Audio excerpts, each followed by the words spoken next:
Alrighty, what's up, you dirtbags? My name's Joe Casey. I'm the business development manager over at Phaser Marketing, and I just wrapped up a super fun episode recapping the recent storm field day down in Mankato, Minnesota. I sat down with one of my best friends and coworkers over at Phaser Marketing, Cam Mathis. We talked through the event, everything that went on there, the laughs, the love, and all the times in between. We chatted through pretty much just the entire event from us driving down to Mankato, getting down there, meeting up with everyone, checking out the Storm Academy, the equipment operation they got going on there, all the way up to the final dinner and us, hitting the road. It was a great episode. Super excited to sit down and host an episode.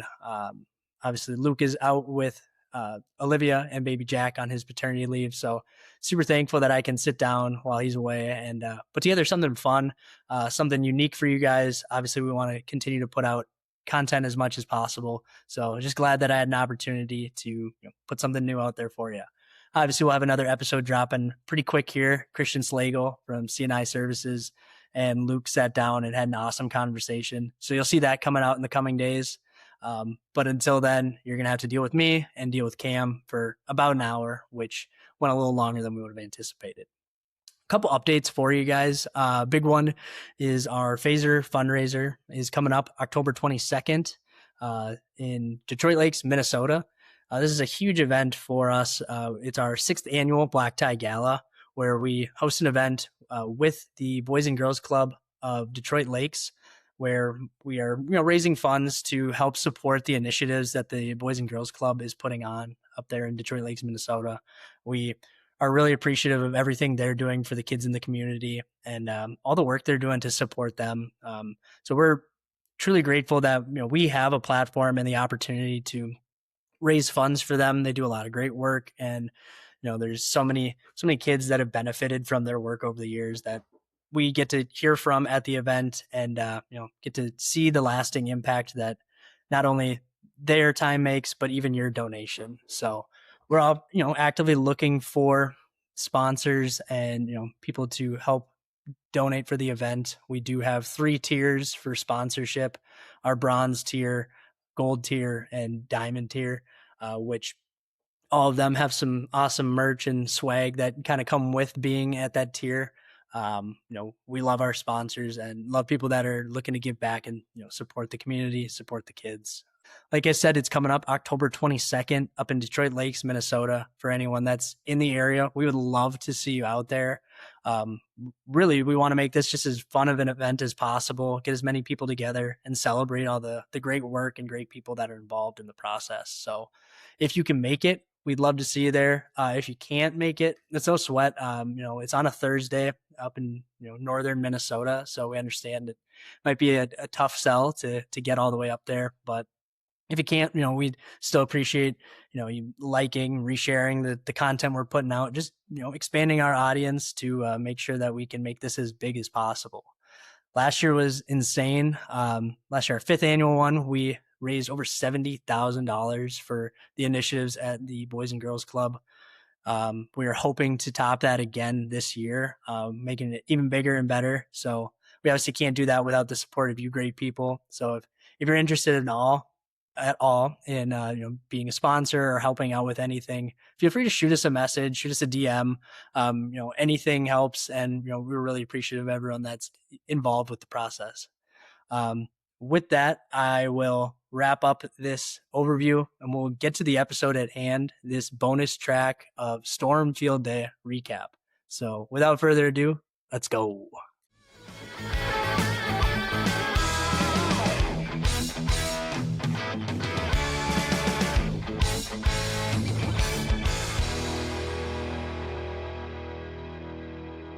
All right. What's up, you dirtbags? My name is Joe Casey, and I am so stoked to be in the studio today, giving you this bonus episode that's dropping 2 weeks after Storm Field Day. On this episode, we're going to be recapping the recent Storm Field Day event that took place down in Mankato, Minnesota. It's a place that's very near and dear to not only Luke, myself, and Cam's heart, but a lot of our team members. A lot of us went to college at Minnesota State University, Mankato for the Mavs.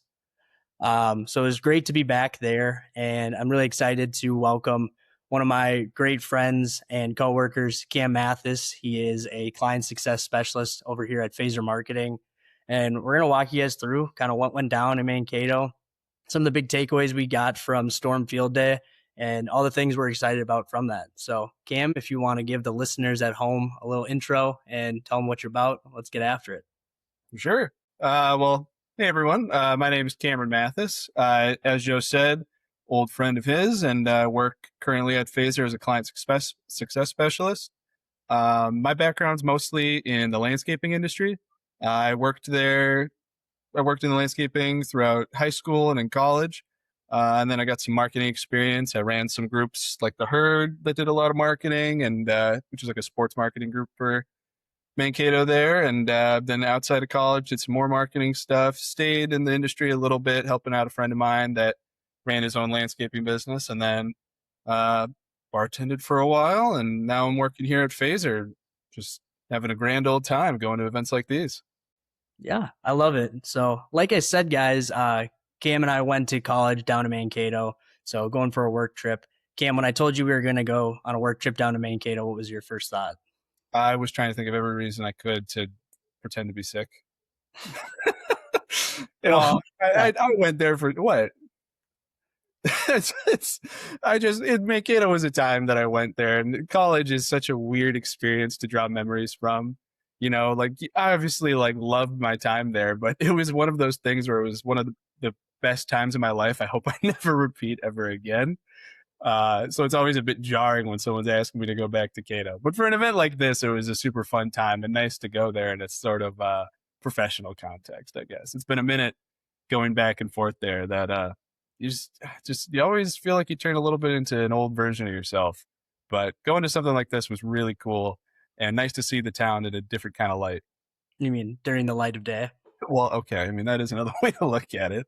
Yeah, for sure. So, Wednesday, the 29th, we got up and we got rolling.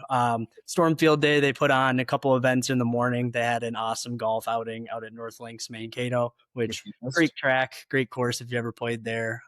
Cam and I were out there a couple weeks ago and, got the stadium pulse going on hole 18. Couldn't get her in play, but that's kind of why we avoided going down there for golf. We're not really suited for that game anymore.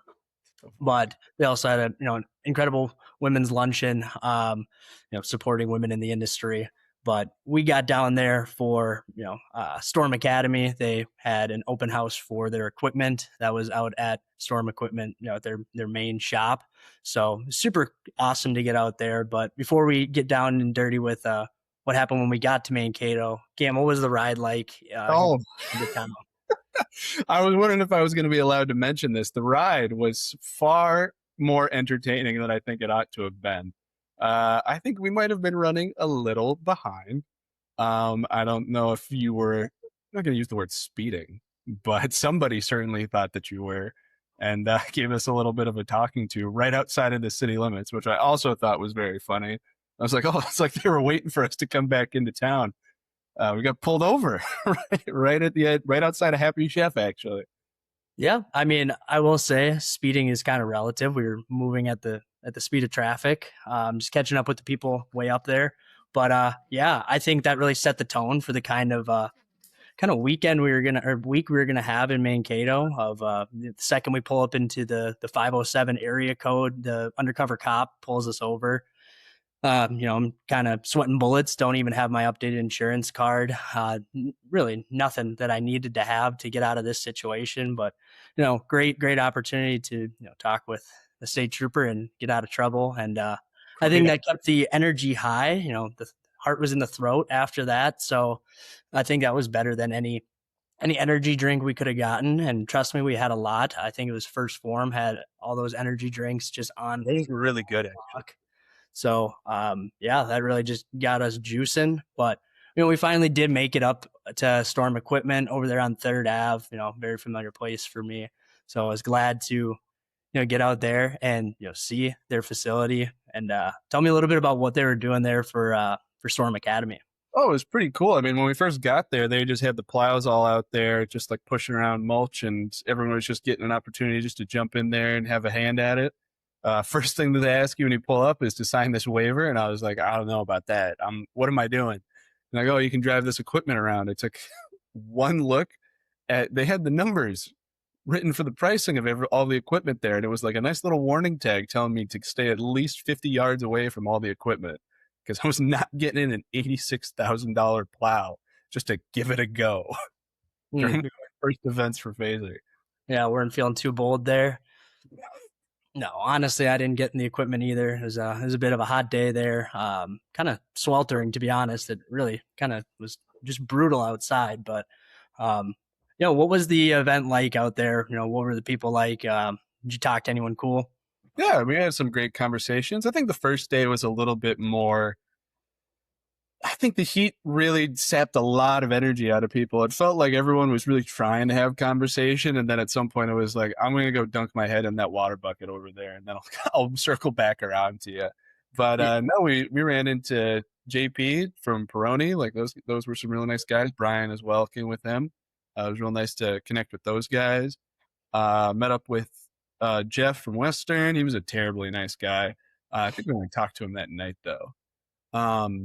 But there was a lot of really cool people to meet and talk to. I mean, Mike Maglino, first time meeting him, he was a real fun guy. I think we still have his cooler, which we'll get into, but we got to figure that out.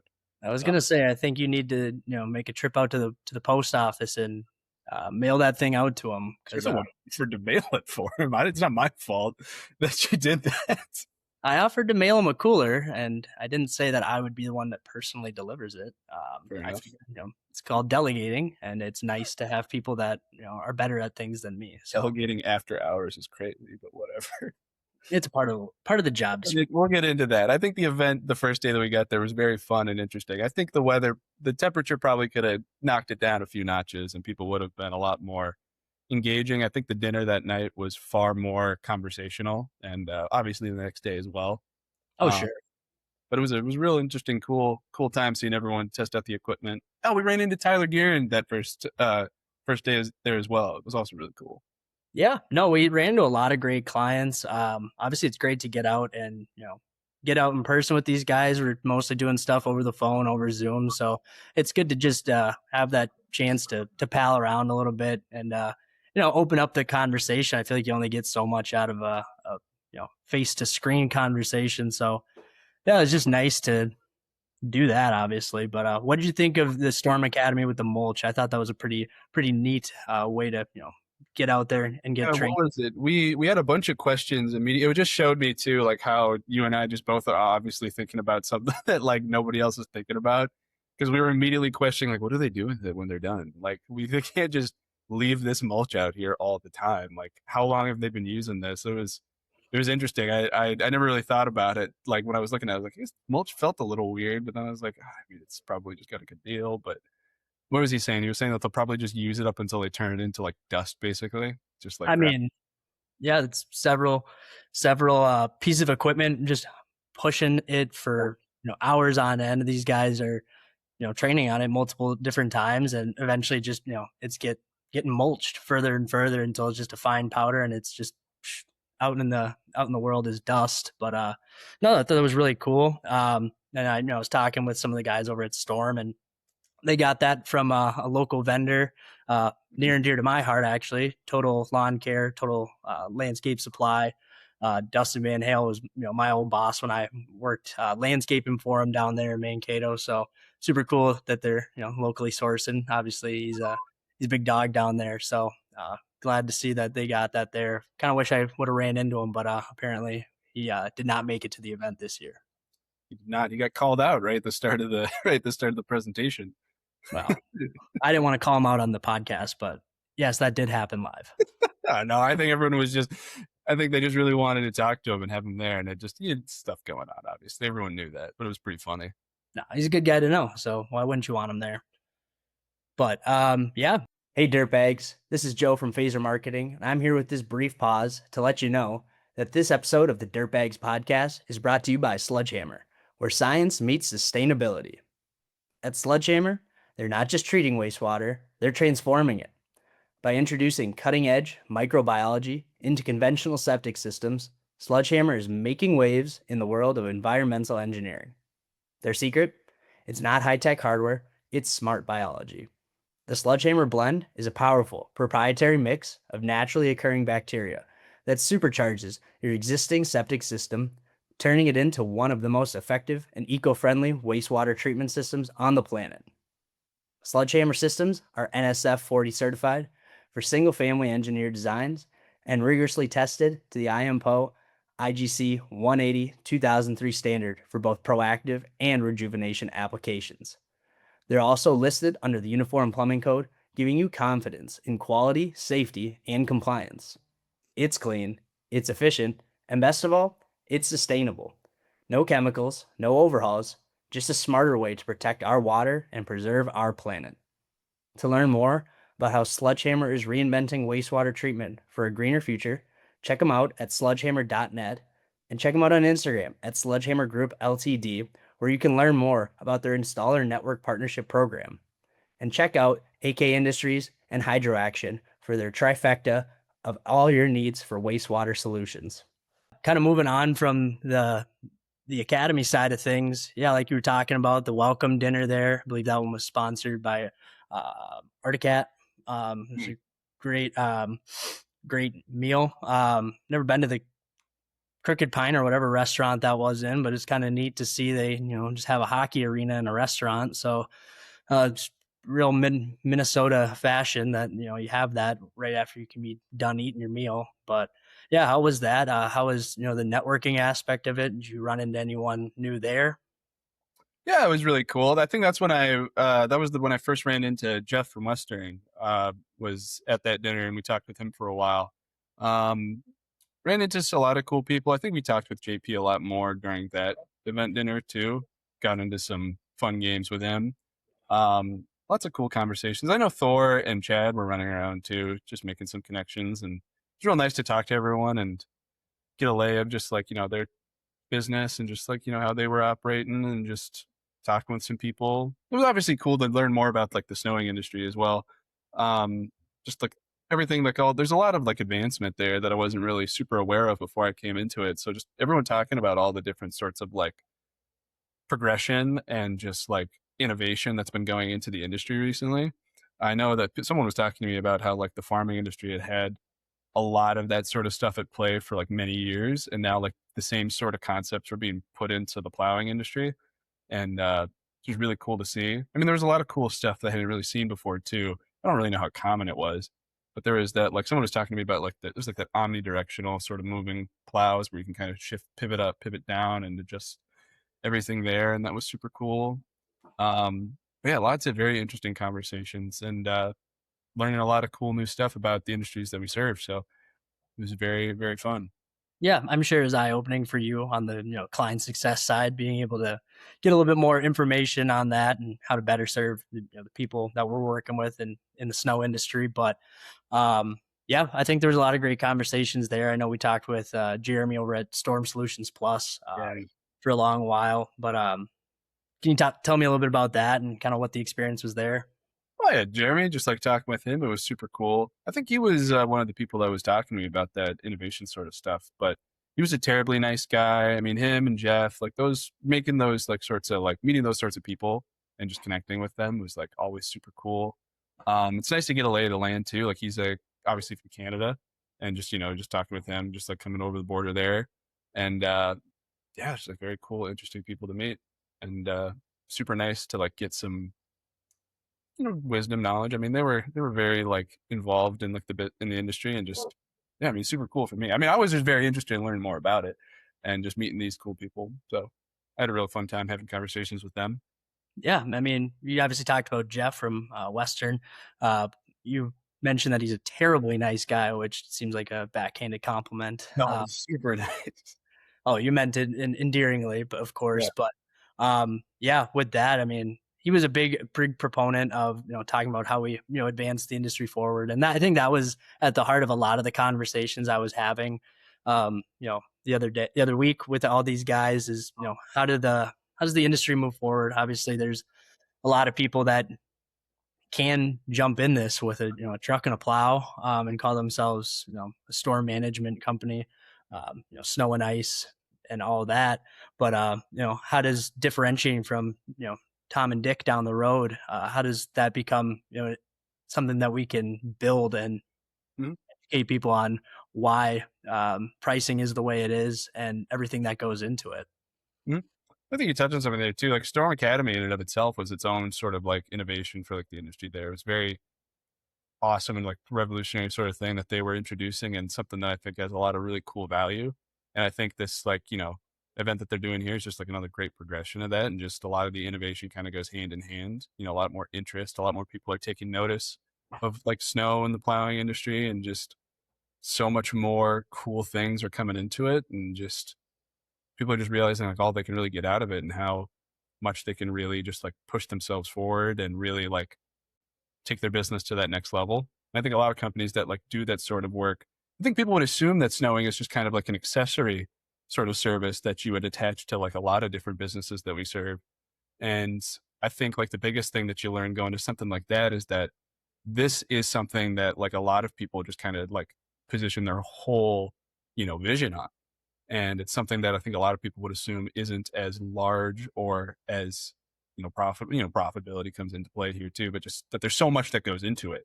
And I think a lot of people just wouldn't really realize that. But this was like a very that the event and Storm Academy are like very big eye openers there. Yeah, no, I think you're right. And Jordan and Bob really talked about this in their session on day two about, yeah, like you said, this isn't just a side gig or something to do when it's cold and you can't do your main source of income.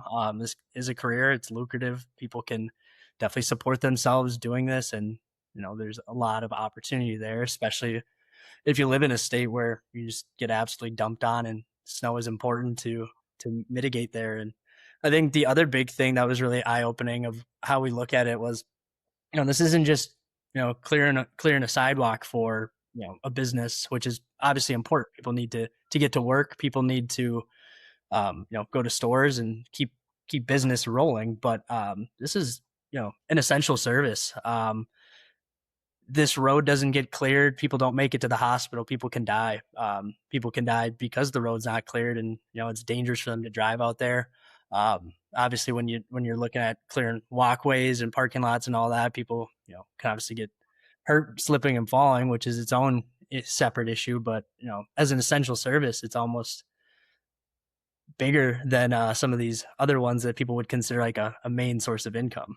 For sure. And I think that's like a really interesting perspective to bring up on it too, because it really puts like everything into place on like, why a lot of this advancement and why a lot of like, this, these events are like super awesome and necessary even because like there is a sort of like time sensitive factor to a lot of stuff. And you'd think you'd see something like those, new fancy plows and like all this like innovation and stuff that they're putting into it. And you're like, oh, was that really necessary? But it's like, it leads to a larger system at play. Like you need to, cut down on time. You need to get these jobs done faster. There's a lot at stake, like you're saying, like if you don't get these roads cleared, if you don't, service the town or the city that you're, working in. And, yeah, I think a lot of people are just really starting to realize that. Yeah, no, wholeheartedly agree there. And I guess that kind of kicks off day two of the event. Obviously, day one was huge for setting the tone, getting some FaceTime with people, having some great conversations. I know you're excited to talk about the closing down the Crooked Pint Bar with a rousing game of Big Buck Hunter. For the listener at home, Cam is the biggest Big Buck Hunter fan in the world.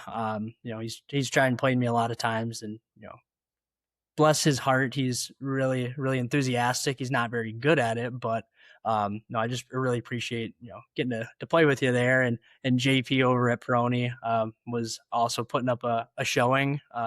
Continuing to rise in a few Uh-huh. hours, but get a couple more bucks than he would have thought.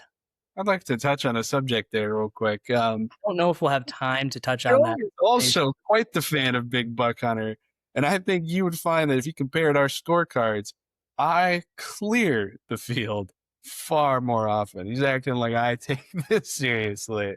You take it just as we play pinball all the time too. I don't think you remember that. Never And heard of it. never heard of it. Okay. Yeah, but after we briefly touched on that segue, we got out of there around 11:30. It was a great time. One of the last people to leave, and then popped over to the hotel. There was a nice little meeting of the minds out back at the fire pit. Tell me a little bit about that. What was that experience like? Oh, that was a fun time. I think we were all very. I think like the conversation was talking about like which secondary location we were going to, and like everyone was wanting to meet. It was a lot of our clients were there, and a lot of the people we had just met were all kind of congregating. And that's the other cool thing about it too, is that like these are people that work across like vast differences from each other. But they have such like a tight knit group. Everyone's very first name basis. Everyone's known each other for a long time. These are guys that like take trips together. They go out. They were planning on going to Vegas or something like that while we were even at that bonfire, like a group of them. Oh, they were talking about going to Nashville on a random. Oh, that's right.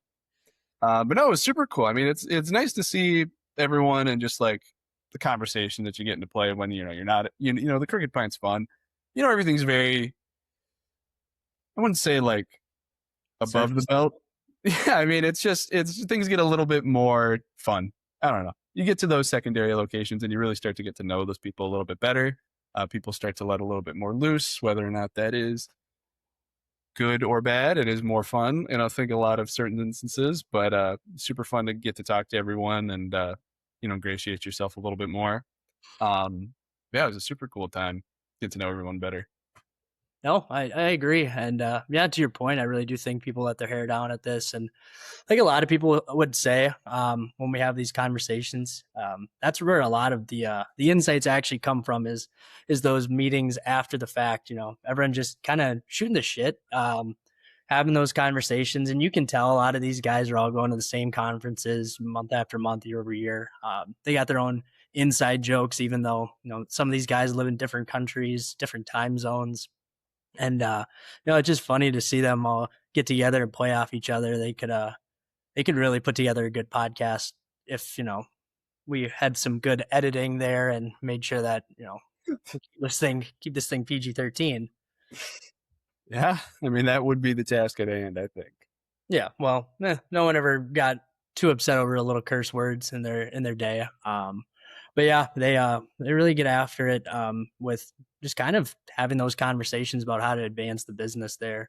Um, like I said, with the mask kind of coming off, the hair coming down, people open up a lot more about the troubles that they're seeing in their business, why they're doing it, where the passion is, and no one's afraid to give a little grief if it's gonna set someone on the right path. These guys, they don't really hold anything back when it comes to secrets. I think at the end of the day, everyone just wants to see this industry keep pushing forward. Oh yeah, for sure.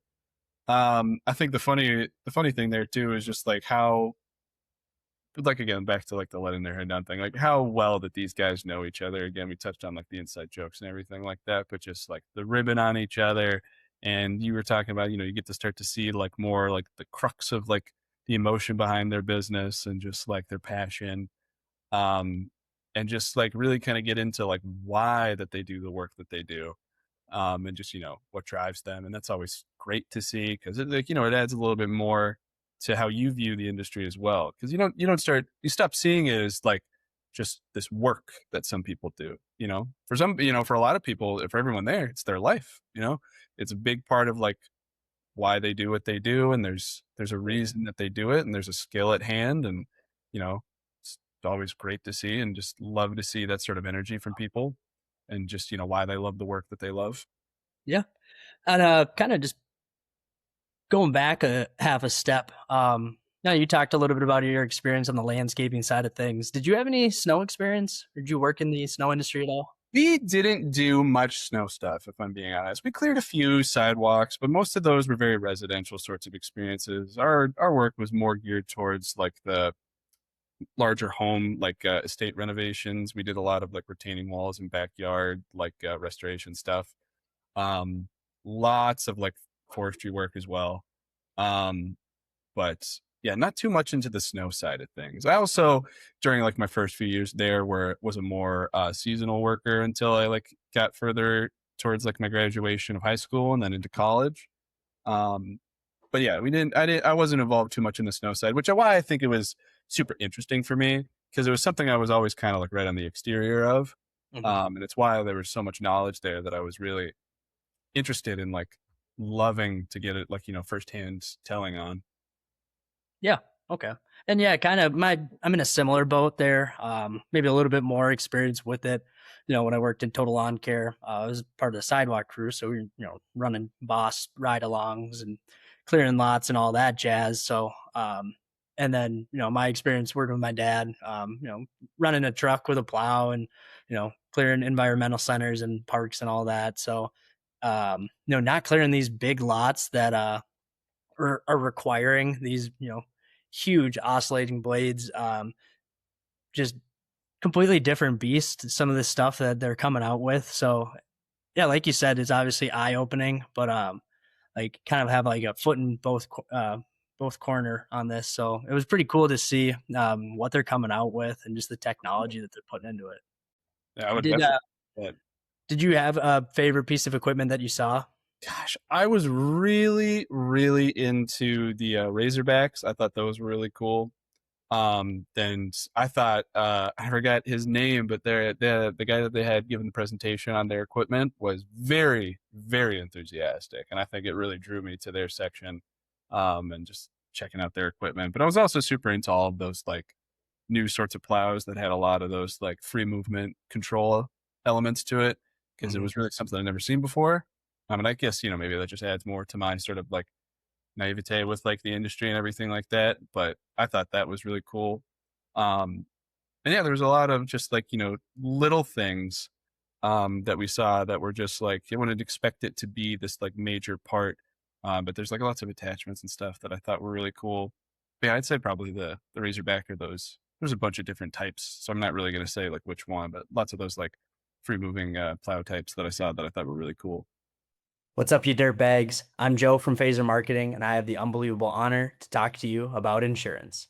I know it's not the sexiest topic, but hang on with me for just a quick minute, because this is important. If you're running an excavation, grading, or any kind of dirt moving business, you know the right insurance can make or break you. And that's where my man, Charlie Huff, comes in. Charlie isn't just some random insurance guy either. He's one of us. He grew up in a shop, he worked in the trades, and now he's dedicated his career to protecting dirt world companies like yours. His team is full service, fast, and relentless when it comes to getting you the best coverage at the best price. They flip over every rock, negotiate hard with carriers, and make sure you're not just covered, but covered right. And the best part, they make it easy. Need a COI? It's done. Adding or removing equipment, he's got it handled. Got an audit coming up? No sweat. They take the insurance headaches off your plate so you can get back to running your business. So if you want an agent who actually gets it, hit up Charlie Huff at 435-764-4833 to get your insurance dialed in. Oh, for sure. And I was gonna say, I think the one I thought was pretty neat was the that muskox, those Mm. back dragging blowers. I thought that was pretty cool. I didn't have a chance to talk with them too much, but I kind of watched their presentation, their little demo on how everything works there. So it's pretty cool, and obviously the thought that goes into this equipment is insane. The trial and error, and you're out there every day dealing with this, so it's pretty cool how they can come up with some creative solutions to that. But yeah, Mm. I thought that was great. Kind of touching on the speaker side of things, Jordan put together a great, group of speakers. What did you think of to start out Jordan and Bob kicking things off on a high note with that morning session? Yeah, I like that a lot. I always really like the presentations where it's more of a conversation between the two speakers up there, and they kind of lead a lot of time for people to have their own sorts of questions towards the end of it. But I thought it was awesome to kind of get some insight from them and a lot of history there, and just some great, great, like, what are they called, like, fireside chats? I think is kind of like the Yes. method that they do with that. Yeah, I sitting think on a that's really stool, having yeah. a little back and forth, a little repertoire going on. Yeah, so for the listener at home that didn't get to make it out to Mankato this year, Jordan sat down with I think it was Bob Marks. They had a great presentation on kind of a lot of the things that go into bidding out your snow work. both from the Midwest perspective and from the East Coast perspective. Obviously, Jordan's out here in Minnesota.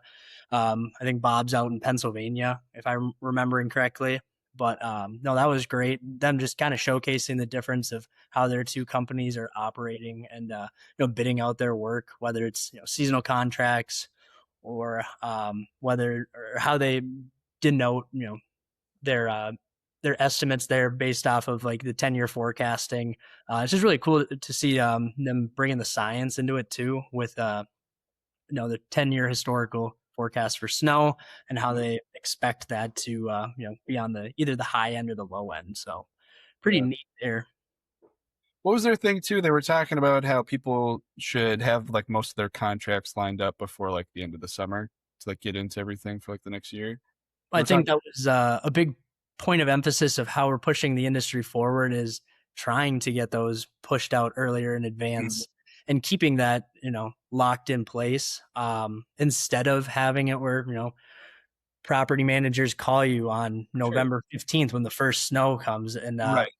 They want. like most of these people are hoping it doesn't snow Yeah. and then it does and they're like, oh shit, I need to get a contract in place. So really just how does that go from something that's like, ah, crap, I got to have someone that's managing our property to, all right, I'm on lock. I got, you know, Nordic Snow down the road. They're signed up with us for 3 years. They're taking care of all of our, all of our snow needs, and we don't have to worry about it. Like they got us handled. Well, I mean, it's that same thing again, like with like the positioning that you put yourself at, where like the snow work is an emergency, is an sure it is an emergency service at times, but like really like getting people to like think about it in terms of like I need this ease of mind for like the next 3 years of my life. This is something I will run into, and this is coverage that I need, and this is like a service that they offer, and is really making it like an important thing for people because at the end of the day, that's your job is to make people care about the work that you do and want to plan ahead for stuff like that because people get into their landscaping and lawn care contracts like before like that season even comes into play and like they're trying to do the exact same thing with like the snow and plow industry and just make people like prepare for themselves and make them find that importance in the work that they provide. It's really getting them on the books for that sort of stuff. Yeah, I totally agree there, and yeah, I thought that was pretty big point of emphasis there. I mean, obviously, it's an ongoing conversation, but yeah, after their session, they also had a Q&A, which was great. Sounded like they didn't even make it through half their questions because people just had so many awesome things that they were curious about. After that, we broke for lunch and then had the trade show with all the different vendors out there. I know you're kind of a how do I put this nicely and able to put on the internet? You're kind of a sucker when it comes to merch, Yeah. and free swag. I think you filled up my whole car for the ride home with all the stuff you got at the vendor tables. So tell me a little bit about that. What kind of conversations were you having with vendors? Who were you talking to? Oh, it was really fun. I think one of the first people that Thor and I actually talked to were the Sima people, and they were very interesting. And it was also super cool to see like the importance of like them and like all the speaking events that they were going to be. It was their next one sometime next April, something around that time. Something like that. Something like that. It was really cool to like hear about them because they weren't an organization I was really even super aware of at the time. But just talking with them and learning more about like what it is that they do and what they provide was super cool. Again, that's when I started. I remember I ran into Jeff from Western there during a large portion of that, and we were talking a little bit more about some of that innovation stuff that we kind of fell off on from our conversation at Crooked Pint that night before. Got some cool shirts from him. He was very nice about that. Um, and then I spoke with Ashtray Property Services. Ashtray was a really cool guy. Very fun hat. I wanted that thing the second that I saw it, and it is now one of my favorite hats. Yeah, I know. I saw you light up like a kid on Christmas, and I was honestly surprised when we hopped on this recording that you were not wearing it. I Uh, need to rep the phaser, but it is one of my. It's the hat I'm going to be wearing to all of our team calls for the foreseeable future for sure. I mean, I wouldn't be surprised if they buried you in it. I mean, I wouldn't be surprised about that either. They're probably going to find me wearing it when they need to bury me. So Yeah, they won't be able to pull it from your cold dead hands at some point. No, that is a beautiful hat, and Ashley, great guy. Had some awesome conversations with him around the fire pit, and just throughout the rest of the event. So super glad to talk to these people. I know you were mentioning Sima. I was talking with Martin, their CEO, for a little bit there, and just really excited about that. Obviously, just part of my job as the business development manager is to find events like this to go out to and to continue to Mhm. level up our influence in the industry, or more so, how do I continue to level up myself so that I can help you know serve up our clients the best way possible. How do I become as dangerous as possible when it comes to the clients that we serve. Sure. So yeah, that was great. I'm definitely looking forward to learning more about their upcoming one this next year. I think it's late spring, early summer, but definitely want to get out there. I've heard it's one of the events of the year, so that's definitely on my radar to go out and keep talking to these people. Yeah. No, And I'm then super excited. Yeah. um, yeah, who else were you talking to out there? Oh, well, we talked to those guys. We talked to the Razorback crew for a little bit there. That's when uh, we were learning more about their equipment and everything with that. That was super nice. Oh, we were talking with the snow job guys. I remember Colton was over there, and so was Tyler Gearin and all those guys. They were hanging around. So I think I was at the snow job stand and didn't talk to like any of the snow job guys for longest time. Was it Jeremy too is over there, is right? Yep. Yeah. I was talking with him for a little bit as well. They were fun guys. It's always really fun to see like how everyone just wants the snow job stuff. Um, but just talking with them about their experiences, it was a really lively group of fellas. Um, so that was super cool. And I mean, obviously we talked to a few more people, but those I think were like the high notes that I had going into that. Yeah, no, I like that. No, I was over at the Snow Jobs booth a little bit too. You want to bring up Colton, good friend of ours, former Phaser employee, and now he's back full time over at Glacier working with Jeremy. So, could not be happier for him. But no, he definitely took me for a ride when it came to negotiating for a new hat. Talk about a cutthroat salesman. I know I was honestly surprised that he wasn't in sales, just based off of how much I trusted him immediately. I guess that's just a part of his shtick. I remember I was talking about. I was like, aren't those koozies free?" And he just hit me on the chest. I went, "Right, you're right. My bad." I'm sorry. Yeah, Joe, they're like $25 or something like that. What he's getting a deal. No, Uh, I felt good about myself walking away, and I guess that's I biggest probably shouldn't have thing. told you after you got done with it because you were beaming about the deal of the century that you got with that. Yeah, And now the that rest. telling you that Colton took you for a ride, I think, was this betrayal in your eyes I'd never seen before. I mean, I Uh, still haven't recovered from that. How could you? But that's I think one of the big things with sales is make sure everyone feels good about the negotiation, feel like they won, and I did feel like I won for a half second. Obviously, I think I got a pen that I think that kind of made the deal a little bit better. But yeah, the koozie getting thrown in there that when it was actually free was a little bit of a tough pill to swallow for me. Hey man, I knew it was free and they didn't even give me one. So I mean, like you got more out of it than I did in terms of snow job merch. No, that's fair. It's a fire hat. I just ran 10 miles in it on Saturday. It held up pretty well. It's true. Yeah. I don't know if you were aware of that, but appreciate you confirming my run with me. So, moving on, obviously we, had the trade show there, making the rounds, talking with people. Honestly, I did not see you or Thor and Chad from our team very much throughout the day. It seemed like everyone was off in their own little world and kind of making some new friends and new connections, which honestly, I think that's what this is all about at the end of the day, is just meeting people, hearing some stories, and I don't know, having some laughs there. Definitely had some great conversations with people about really not even mostly their businesses, just kind of getting to know people as they are. And yeah, I think there's a lot of good people in this industry, but I made a lot of friends from it. So Yeah. I was just really happy to be there. Yeah, I think it was also the cool thing too is that like the closer and closer you get to like the end of an event like that, those sorts of like conversations turn a lot more friendly. and become a lot more jovial, I think is the word I'm going to be using for that. Um, just get a lot more fun with it, and things start becoming more serious, and you start like being like, oh, this is a fun guy to be talking to actually too. It's not just someone that you're connecting with on like a professional standpoint. It's someone that you're like, oh, like this is someone like me or just like anyone else. And just like really having some fun conversations together. And the raffle was obviously a large source of comedy. Was putting in his raffle for those. He put in both of his tickets for that cooler, and he won. And he did not expect to win because he immediately talks about how he cannot bring this home on an airplane with him.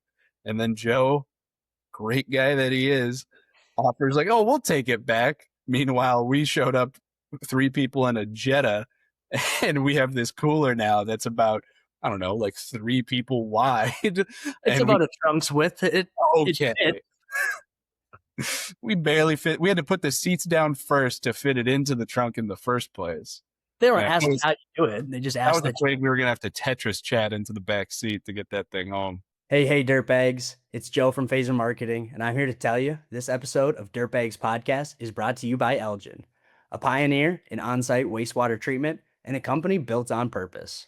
For over 4 decades now, Elgin's been leading the charge in innovative, reliable, and engineer-friendly septic solutions.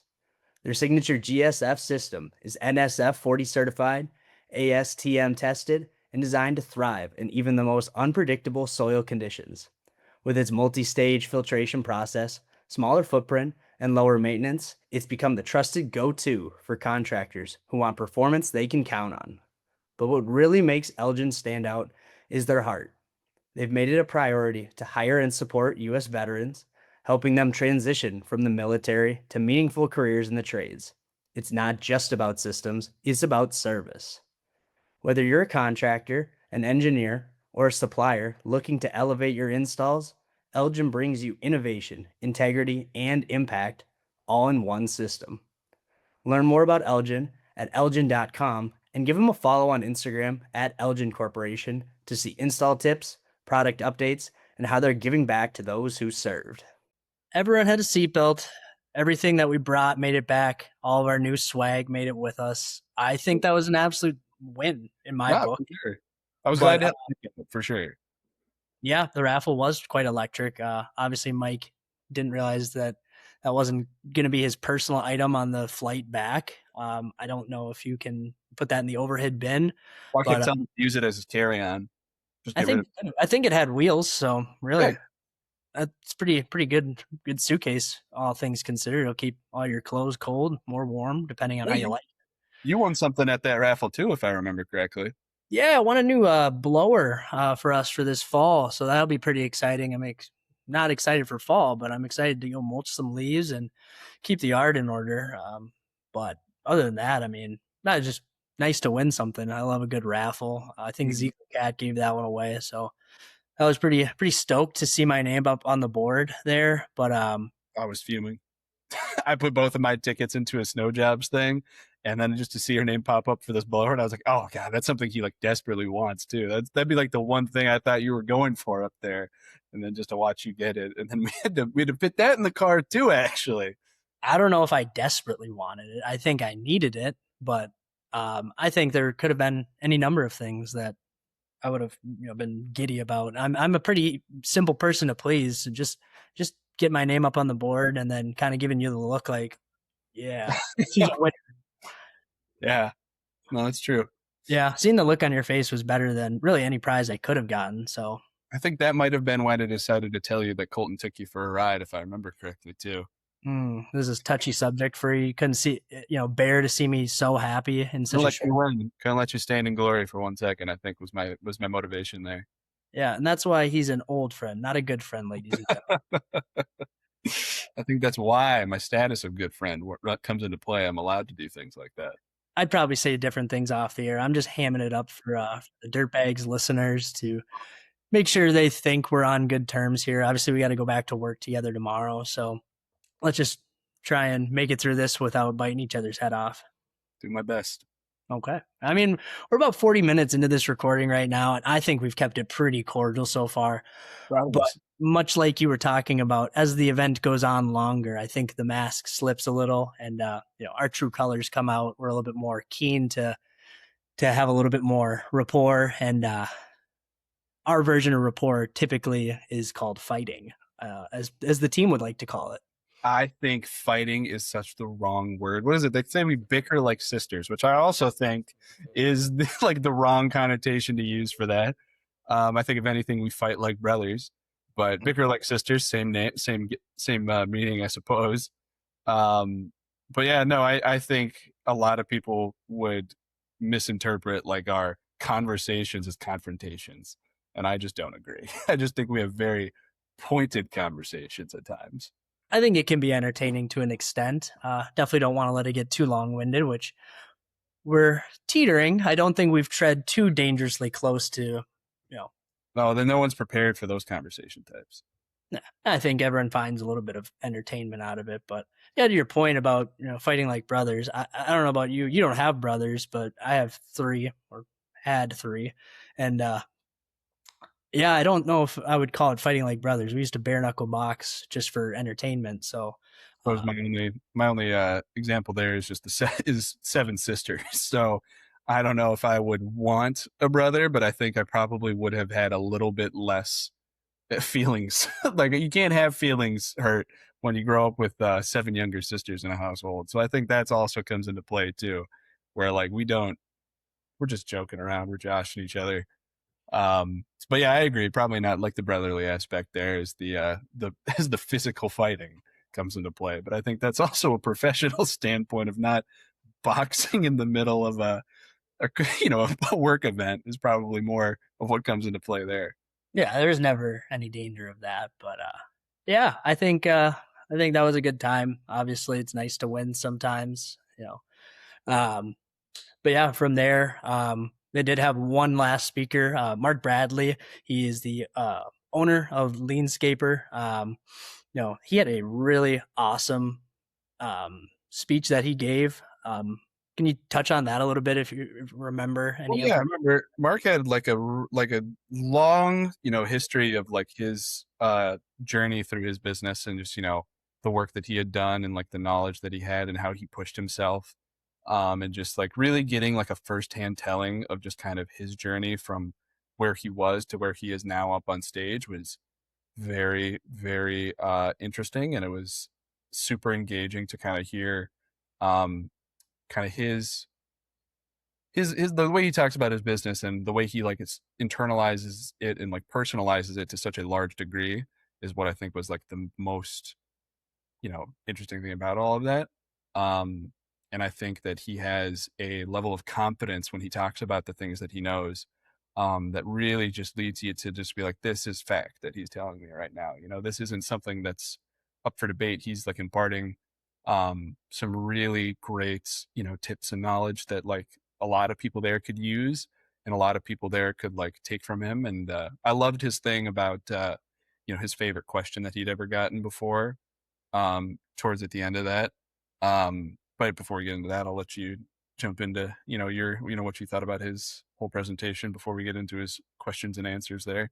Yeah, no, I thought it was pretty legit. Obviously, Mark has been there. He's built up his landscaping and uh, snow company to some pretty big heights. So that obviously comes from a place of knowledge of how to do that. And really the big thing with that was you know to charge the most and to pay your employees the most. You got to know everything, the ins and outs, and you obviously have to do the best work. So obviously the work that they were putting in was pretty insane. And then the business acumen of how they bought their equipment for the snow side, and like they had all their trucks for their landscaping side, and they were using them in the winter, and it just wasn't paying for itself. They jumped into some loaders instead, and really just kind of leveled up what their iron, obviously, and made sure that they could fill their capacity for snow.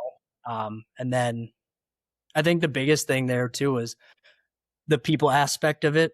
He talked pretty at length about paying your employees the most, making sure that everyone makes 100K a year on the staff. And to do that, you need buy-in, building a culture and really just relying on other people. So I thought that was pretty cool. I always enjoy a conversation like that where it's very people minded. I think a lot of times people in the business get a little more into the actual business aspect of it. But it's a people first industry, so I think that's pretty cool. But yeah, definitely want to hear you kind of jump back on your piece about the best question he ever heard. Yeah. Um, because I remember, do you remember the exact wording that he put on like what his favorite question was? Because I know he like made it. It was a lot more of a personal like query that someone had asked him from like his life that wasn't super business related. I'm trying to remember what the exact wording was to do justice for it. Because Don't remember the exact wording. I think it was more related to his like emotional well being yeah, or yeah, like someone was asking like, "Are you okay? Like how do you feel? Like, are you okay?" Or something related to something like that. And he said it was a great question because it really like the introspective aspect of it, of just like really thinking about like where he had gone in his life and the things that he had done, and just like how he had like bettered himself and where he had been, and just how that kind of went hand in hand with like the success of himself was so tied to like the success of his business, because again he was very personal about how like that was such like the both of those were hand in hand for like growth points for him, and how he turned just himself around and just like brought this business to like a new front. So yeah, um I think on that one, he kind of touched on that, but that's kind of how he got into the people first mindset. When someone asked him that, obviously, he said he had been building and scaling a very successful company, but he also found out that some people were not making enough to provide for their families that were working for him, and I think that really just kind of flipped a switch in him of how do I build a business that's not only successful for me, my bottom line, and the business is healthy, but how is this going to support other families and people in the community? So I think that was pretty impactful for me just to hear how that transformed him from maybe making less money, but making his life a lot more full was pretty cool to yeah. see. Oh, kind of cool. It's very awesome to see when someone's knowledge is driven by passion, like this isn't just like these aren't just business decisions for him, these are life aspirations that he ties into how he conducts himself on a professional level. Mhm. And your experiences shape everything that you do in life, and these are things that you could drive for your own knowledge and for your own professional standing in a business, and they like how you change affects how you run a business, and you take the good with the bad, and you can really turn any situation into something that's a success for you, you know personally and successfully. Which is really cool to have that whole conversation and just hear him talk on that. Yeah, no, I agree. I think he really hit it out of the park there. I really enjoyed his speech there. I thought that was pretty cool, and it was pretty impactful for me. I left that conversation feeling pretty fired up, pretty jazzed about obviously the work we get to do every day, the people we get to talk to, but and just left me with the warm fuzzy feeling that obviously you want to feel when you are listening to one of these speeches. So that was pretty cool, and I thought he had a really interesting story. Oh yeah, for sure.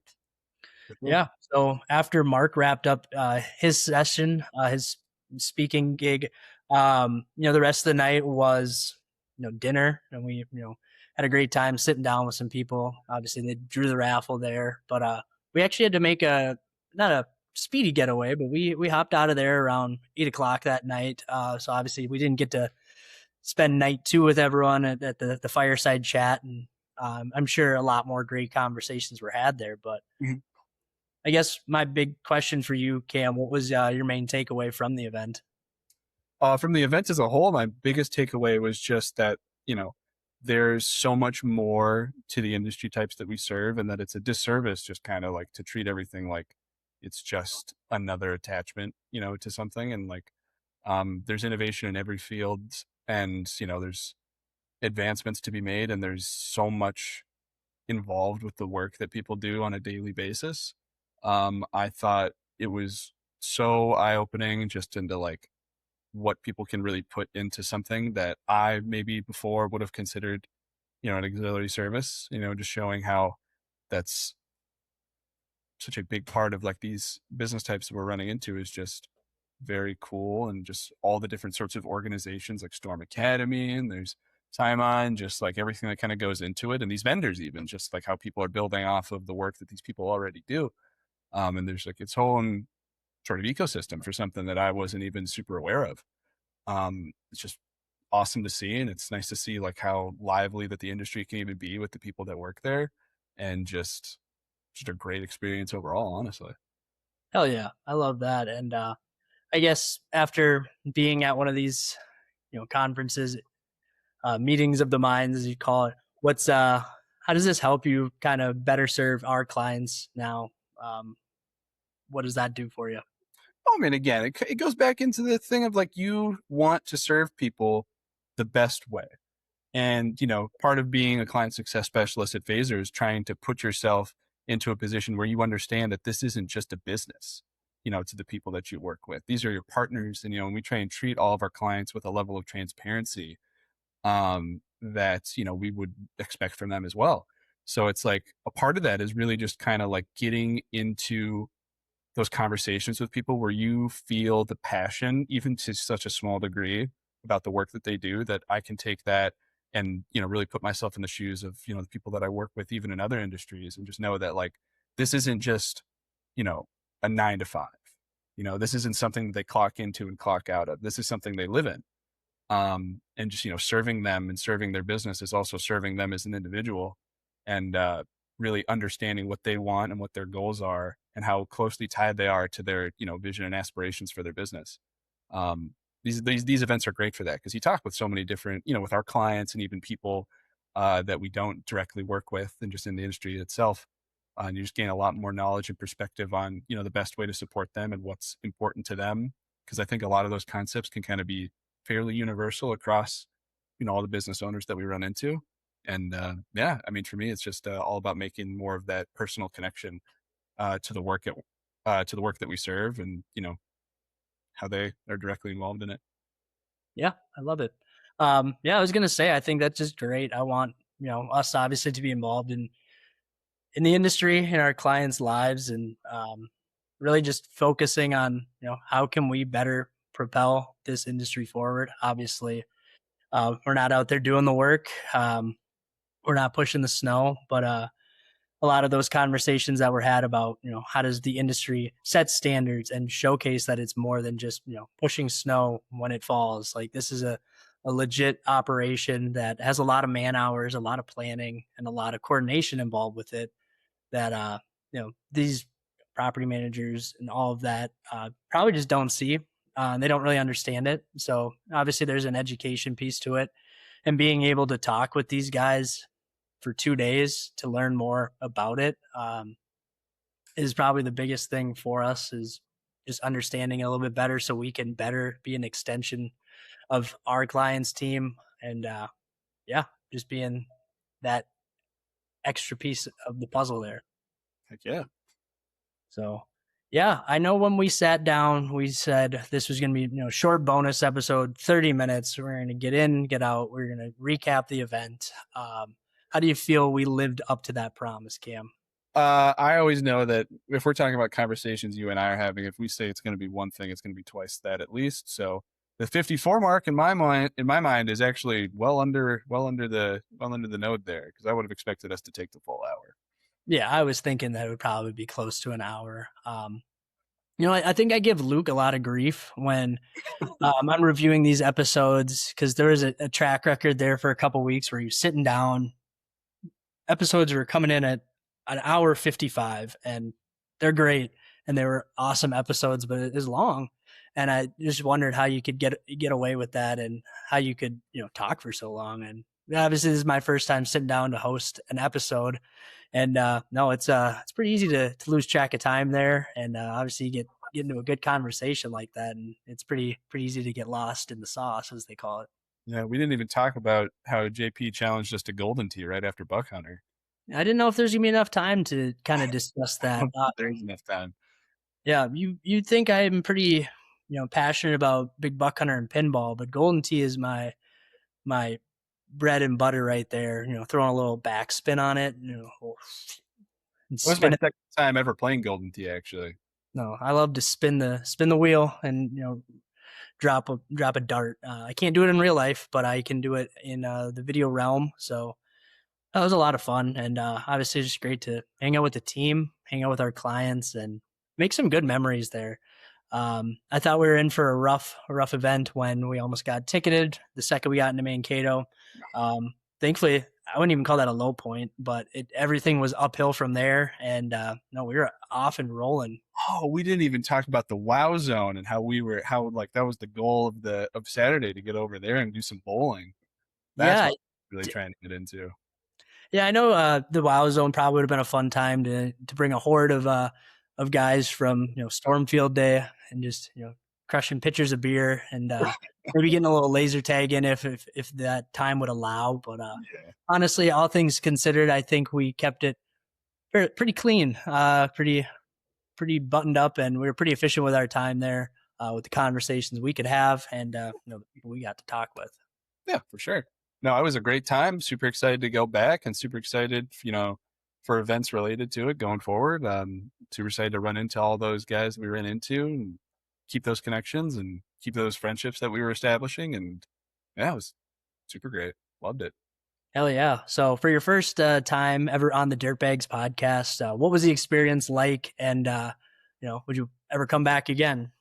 If they got a different host, I'd probably consider it. Found him a little argumentative this time, but besides that, I had a pretty good, fun experience here. And Yeah. no, all jokes aside, it was great. It's nice to get out in the front of it and just put myself out there more as representing Phaser and supporting the team that I love and the industry that I've dedicated to serve. And just getting out there more was a great time, and getting out here to talk with everyone about it's genuine joy. Yeah, I agree with that. I think I talk a lot about how much I love the people in this industry and the work that they do, obviously. So, no, I'm just super grateful for the people we get to talk with every single day. I will say it doesn't sound like you're going to get a call back on the podcast because you insulted the only person that knows you recorded this episode, right? Fair enough. So, yeah, with that, we are going to wrap up this bonus episode with the recap from Stormfield Day down in Mankato, Minnesota. We're going to let you guys get back to your day, but keep pushing and let's go. Let's go.